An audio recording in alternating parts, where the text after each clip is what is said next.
Le DMX Show. C'est quand même le fun de vous voir encore ensemble à travers toutes ces années. On va bientôt se marier, je crois. Mariage forcé. Mariage forcé. Il y a une constance. Et ça, je trouve que c'est quelque chose qui manque beaucoup dans le game. Et encore une fois, I really love that. Maintenant, vous avez ouvert, revenons un peu à la question des shows. Vous avez ouvert pour Corrupt, NDPG. Bone Thugs, Twice. Bone Thugs, c'est quand même quelque chose. Freeway, Lafwin, Deluxe, Booba en plus, ouais, je l'avais même pas sur ma liste. Comment ça s'est passé tout ça?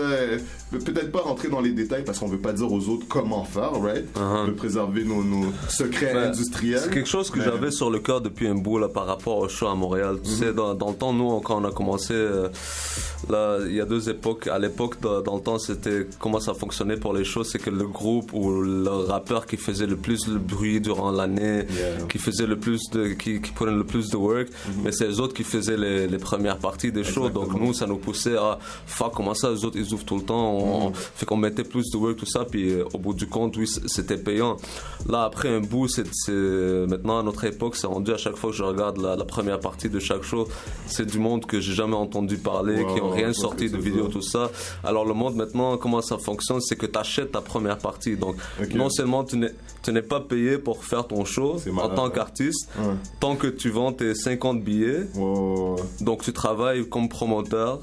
Donc les organisateurs de show, ils ne paient plus de promoteurs, ils ne paient plus les artistes, ils font les artistes vendre les billets pour eux et tout. Incroyable. Et voilà, nous au début, durant cette période, on était comme, ok, nous on a du cash, on s'en bat les couilles, puis nous à chaque show qu'on débarque, on débarque minimum 50 à 100. Ça c'est tu vrai. comprends? Fait que ça, c'était pas.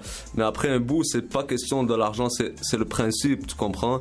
C'est quand on nous demande mais il faut que tu vendes des billets, alors que moi, automatiquement, quand je fais un show, c'est sûr, je le promote. Je suis gagnant aussi s'il y a du monde à mon show.